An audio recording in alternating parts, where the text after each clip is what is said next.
कैसे पढ़ेंगे, कितना पढ़ना पड़ेगा, एग्जाम कैसे लिखेंगे, इन सभी सवालों के साथ आप भी जूझ रहे होंगे। आप बोलोगे मैम यही तो दिक्कत है, दिमाग ही तो नहीं चलता पेपर में। पता है क्यों नहीं चलता? कई बच्चे पेपर ना जल्दी जल्दी सबमिट करते हैं, हो गया भाई हो गया। एक बात बताइए, फर्स्ट आने पर नंबर मिलते हैं या फिर सही लिखने पर नंबर मिलते हैं? पर अगर सवाल का जवाब नहीं आता तो क्या करें?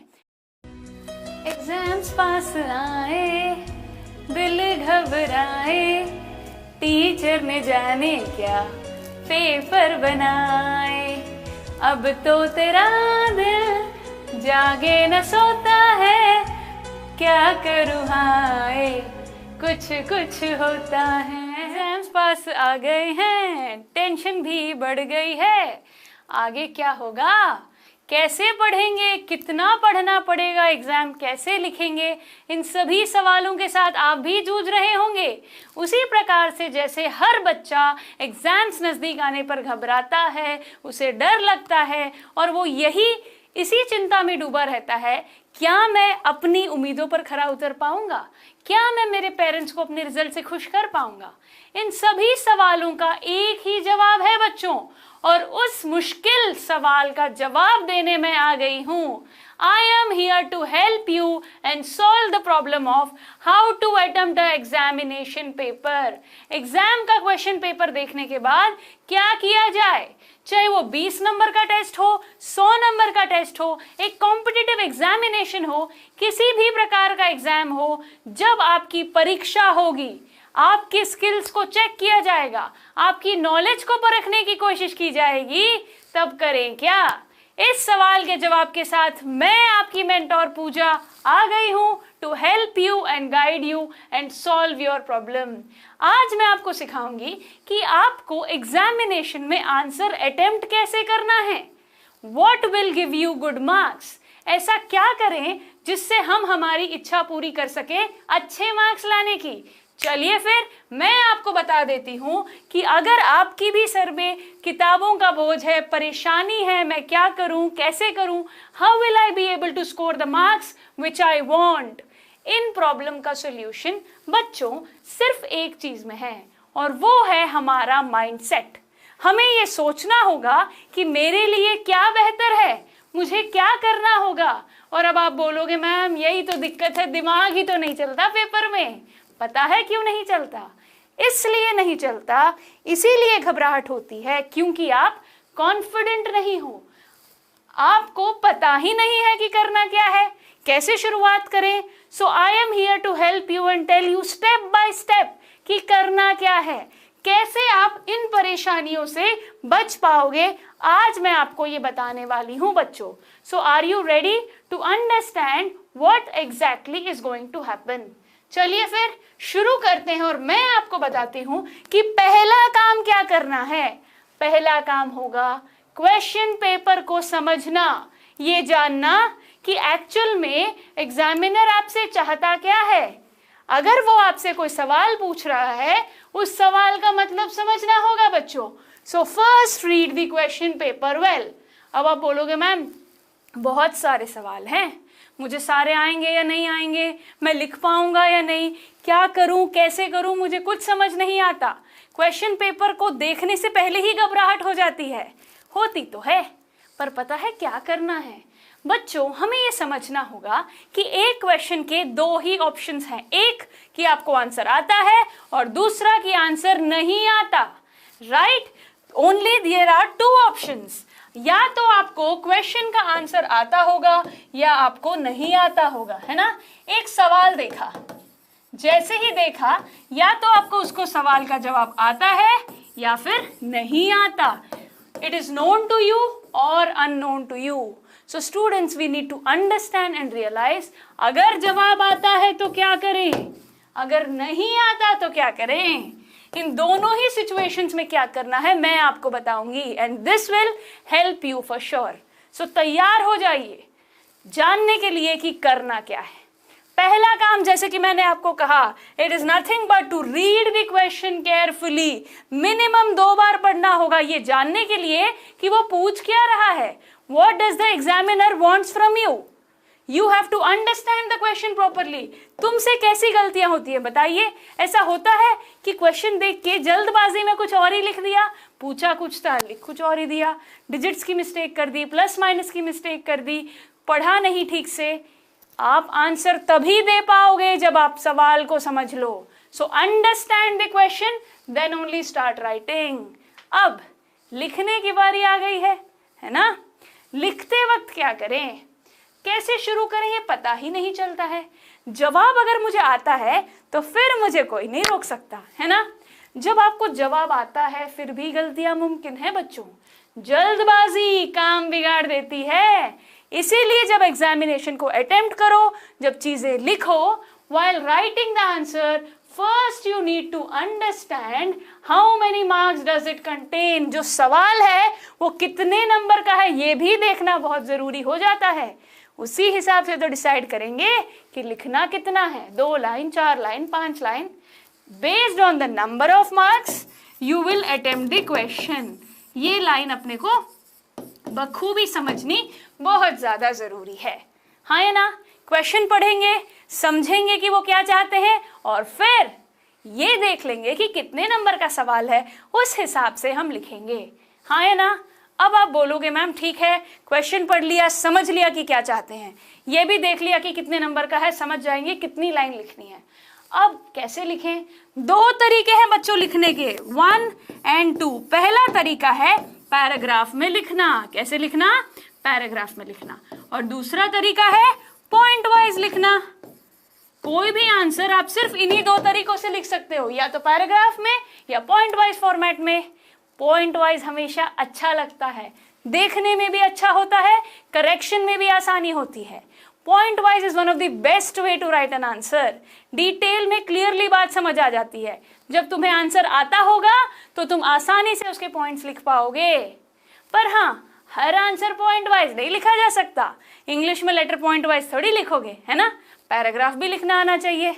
आपका कंटेंट इतना स्ट्रांग हो कि चाहे आप पैराग्राफ में लिखो या पॉइंट वाइज लिखो, साफ साफ समझ आना चाहिए जो आपका पेपर करेक्ट करेगा। क्रिस्टल क्लियर होनी चाहिए आपकी भाषा बच्चों, समझ में आए अगले को कि वो चाहता क्या है।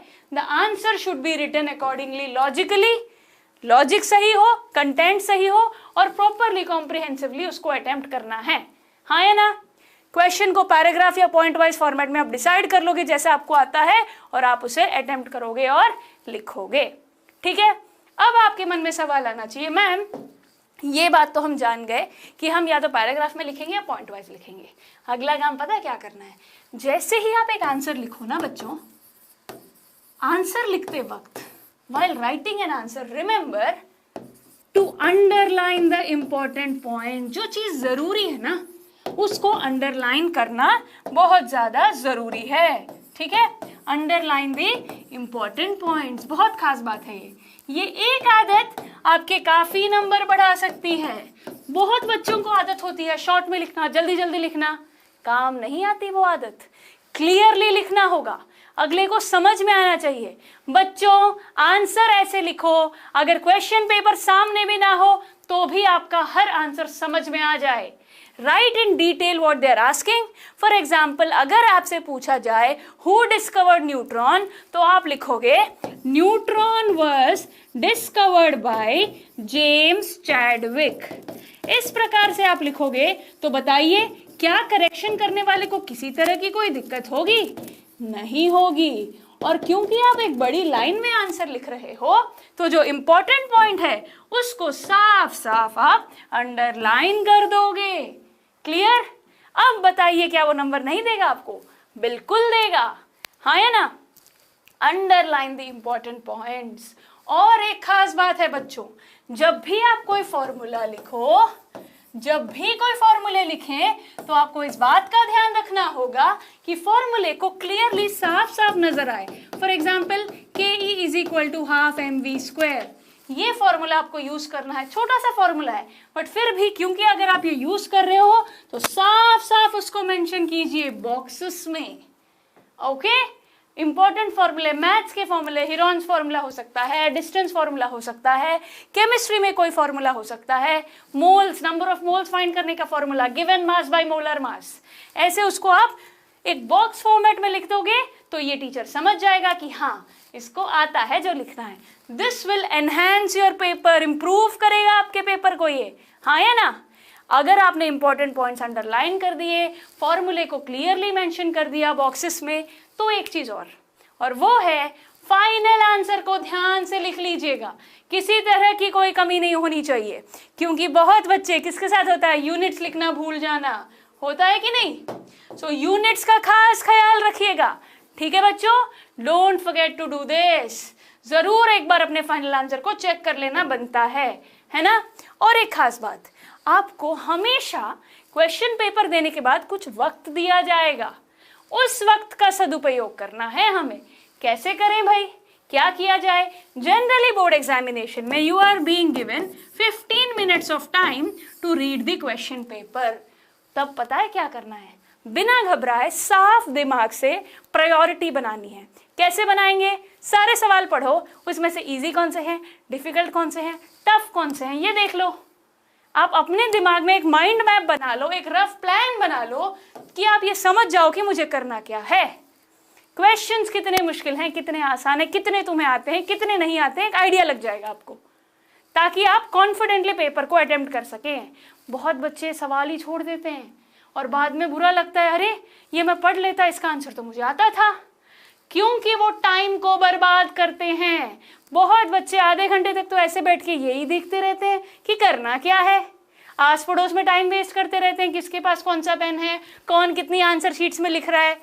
बच्चों अपना टाइम वेस्ट मत करो, एग्जामिनेशन में हर मिनट कीमती है और वक्त की कीमत को आपको जानना होगा, हाँ या ना, राइट। सो हम मैनेज करेंगे अपने टाइम को, सवालों को पहचानेंगे कौन सा आसान है और कौन सा मुश्किल है, ठीक है। और बिल्कुल भी अपना टाइम वेस्ट ना करें। कई बच्चे पेपर ना जल्दी जल्दी सबमिट करते हैं, हो गया भाई हो गया। एक बात बताइए, फर्स्ट आने पर नंबर मिलते हैं या फिर सही लिखने पर नंबर मिलते हैं? सही होना चाहिए आपका आंसर। किसी को नहीं पता पहले आंसर शीट किसने सबमिट की, पर इतना पता है जिसने सही लिखा उसको नंबर मिलेंगे। तो आप अपने वक्त को बर्बाद नहीं करेंगे और अपनी आंसर शीट को प्रॉपरली पूरे वक्त को यूटिलाइज करते हुए देखेंगे कि जो सोचा था वही लिखा कि नहीं, कोई गलती तो नहीं हो गई। आपको बच्चों क्रॉस चेक करना होगा अपने आंसर्स को। कई बार हम ही अपने आंखों के आगे गलती कर देते हैं, पर अगर उसको एक बार देख लेंगे तो वो गलती ठीक भी हो जाएगी, हाँ या ना। आपको अपनी गलती ठीक करनी होगी, वो गलती जो आपसे गलती से हो गई। कुछ mistakes you don't know because आपने आंसर ही नहीं पता, तो गलत तो होना ही है। पर कभी कभी जानते बूझते सही आंसर आते हुए भी गलती कर देते हो, उस गलती से बचना है। और वो कैसे बचेंगे, एक बार जो किया है उसको दोबारा देख लिया जाए, क्रॉस चेक कर लिया जाए, फिर आप अपनी गलती को जरूर ठीक कर पाओगे, हाँ या ना। आपके साथ भी हुआ होगा, मैम एग्जाम में 10 मिनट और मिल जाते ना तो मैं मेरा गलत आंसर को ठीक कर लेता, मुझे पता था कि गलत है, बस वक्त नहीं था। ऐसा होता है। तो अपने वक्त के सदुपयोग को कैसे करेंगे हम? We are just going to cross check and revise our answers and not make any mistake. एक चीज और है, बड़ी इंटरेस्टिंग बात है, और वो ये है बच्चों, आप ये जानते हो इस साल पैटर्न बदल गया है। एमसीक्यू मल्टीपल चॉइस क्वेश्चंस बहुत सारे आने वाले हैं, हाँ या ना। जब हम एक सब्जेक्टिव आंसर लिखते हैं तो अपने मन की बात, अपने कंटेंट को, कॉन्सेप्ट को हम पॉइंट के फॉर्मेट में, पैराग्राफ के फॉर्मेट में जो हम पढ़ के आए हैं वो लिख के बता देते हैं। पर जब मल्टीपल चॉइस की बात आए तब आता है कंफ्यूजन। उस कंफ्यूजन को है दूर करना, और जिसका कंफ्यूजन दूर हो जाएगा वो सही ऑप्शन को चुन लेगा। आपको भी स्मार्ट गेम प्ले करना है, वाइजली काम करना है। हमें जल्दबाजी में आंसर नहीं टिक करना है। सवाल पढ़ेंगे, समझेंगे और सारे ऑप्शन देखेंगे और फिर ही आंसर को सेलेक्ट करेंगे, हाँ या ना। डोंट बी इन अ हरी। याद रखिएगा, जो पेपर बनाता है वो आपको जरूर एक गूगली देगा, एक ट्विस्ट देगा। फर्स्ट ऑप्शन सही लगेगा, हाँ हाँ हाँ सही है बोल के आप एक्साइटमेंट में टिक भी कर दोगे, पर बाद में देखोगे तो पता चलेगा अरे बोथ एंड भी ऑप्शन था, ऑल ऑफ द अबव भी था, नन ऑफ दीज भी था। ऐसे केसेस में फंस गए ना आप। आपको नहीं फंसना है। रूल बना लीजिए, हर एमसीक्यू को सवाल पढ़ने के बाद चारों ऑप्शन देखेंगे, फिर ही आंसर को टिक करेंगे। याद रहेगी ये बात? चलिए, बहुत बढ़िया। अगली चीज बच्चों बहुत जरूरी है ये, और वो है नीट एंड क्लीन लिखना, साफ साफ समझ आना। आपको अपनी हैंड राइटिंग का ध्यान रखना होगा बच्चों। अगले को समझ तो आए कि आपने लिखा क्या है, हाँ या ना? क्लियरली अंडरस्टैंडेबल फॉर्मेट में लिखना होगा आपको। हर लाइन आपकी समझ में आनी बहुत ज्यादा जरूरी है। ब्यूटीफुल हैंडराइटिंग, आपको प्रॉपर स्पेस देना होगा, प्रॉपर एक आंसर और दूसरे आंसर के बीच में जगह होनी चाहिए। प्रॉपर लाइंस, मार्जिन्स की मदद से आप अपने आंसर को और भी खूबसूरत बना सकते हो। अगर आपकी आंसर शीट आपने अपने तरीके से फिल कर दी है, अच्छे से आंसर लिख दिया है, और फिर भी आपके पास वक्त बचा है, तो आप अपने पेपर की शोभा बढ़ाइए, डेकोरेशन कीजिए, आंसर शीट को सुंदर बनाइए, प्रेजेंटेबल फॉर्मेट में बनाइए।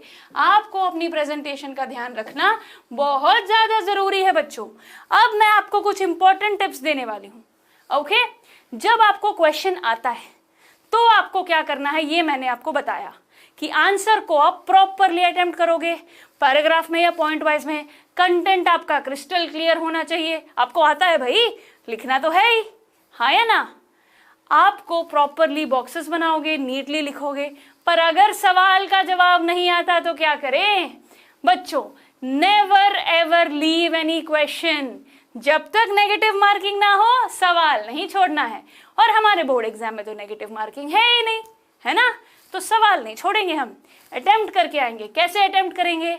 जब आप पढ़ने बैठते हो, आपको पता है ना कि एग्जाम में क्या आने वाला है, सिलेबस आप जानते हो। क्वेश्चन देखते ही क्या आप ये डिसाइड कर पाओगे कि वो कौन से चैप्टर का सवाल है? बिल्कुल कर लेंगे।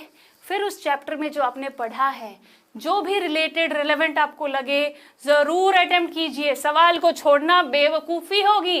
और मेरे बच्चे, आप सभी स्टूडेंट्स ये बेवकूफी मत कर लीजिएगा, ठीक है? Don't do this mistake of leaving any question.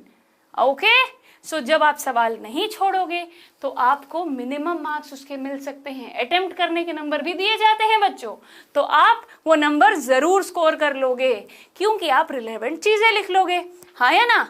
अब बच्चों एक बात समझ लीजिएगा कि कोई भी चीज तब तक नहीं आती जब तक प्रैक्टिस ना की जाए। You need to practice very hard. एक दिन में सचिन तेंदुलकर इतना बड़ा नाम नहीं बना था। पहले दिन जाके क्या उसने सेंचुरी बना ली थी? नहीं, बहुत प्रैक्टिस लगी थी।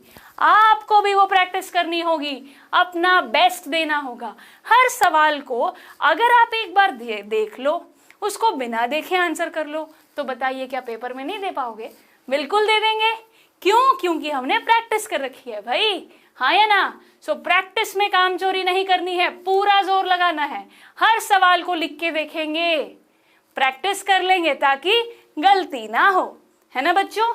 और एक खास बात है, आपको स्मार्ट वर्क करना होगा। जो सवाल उस चैप्टर में से आ रखे हैं, उन सवालों को जरूर प्रैक्टिस करना है। प्रैक्टिस कीजिए अपने लास्ट ईयर के क्वेश्चंस, सैंपल पेपर्स को प्रैक्टिस कीजिए। अब जानिए कि ऐसे होता है, ऐसे सवाल पूछे जाते हैं, और वो काम आप करोगे तो जब एग्जाम में सवाल आएगा तो घबराओगे नहीं, है ना बच्चों? घबराना नहीं है हमें। चलिए, बहुत बढ़िया। एक चीज और ध्यान रखिएगा, कुछ बच्चे ना छोटी छोटी गलतियां कर देते हैं, सिली मिस्टेक्स। जैसे कि 2 × 2 4 होता है, 2 + 2 भी 4 होता है। कई बार बहुत बच्चे इनटू को प्लस की तरह लिख देते हैं और फिर कैलकुलेशन गलत कर देते हैं। अपनी ही बेवकूफी की वजह से आप नंबर खो देते हो बच्चों। सिली मिस्टेक्स, पहली लाइन में कुछ और था, दूसरी लाइन में कुछ और ही लिख दिया। कैलकुलेशन रफ में सही की है, पर जब बीच में मेन पॉइंट जहां पे आंसर लिखना है वहीं पे गलत लिख दोगे तो कैसे चलेगा? सो सिली मिस्टेक्स को अवॉइड करना है। और हर बच्चा गलती करता है, छोटी छोटी गलतियां सब करते हैं, और आप ये जानते हो कि आपकी गलतियां कैसी हैं। तो avoid your silly mistakes which you make often. आपको पता है कि कैसी गलतियां आप करते हो, तो उन गलतियों को आपको अवॉइड करना होगा। आप स्पेलिंग मिस्टेक करते हो, यूनिट्स भूल जाते हो, डिजिट्स की गलती करते हो, क्वेश्चन ठीक से नहीं पढ़ते हो, क्या गलती है जो आप करते हो, उस गलती को पहचानो और उसको ठीक करो। अब भी वक्त है, जीत हमारे हाथ है, पर हमें हार नहीं माननी है बच्चों। So we will do it and do it for sure. अब एक बात ध्यान रखिएगा, रिजल्ट तभी आता है जब जो सिलेबस हमारा हो उसको हमने डिटेल में जान लिया हो और समझ लिया हो। और हमारे लिए किताबों से दोस्ती करना जरूरी है, और हमारी फेवरेट सबसे जरूरी एग्जामिनेशन पॉइंट ऑफ व्यू में कौन सी किताब है जिससे हम चिढ़ते भी हैं कई बार, कौन सी है बच्चों? वो एनसीईआरटी टेक्स्ट बुक। इस एनसीईआरटी टेक्स्ट बुक को डिटेल में घोट के पी लीजिएगा, फिर कमी नहीं होगी।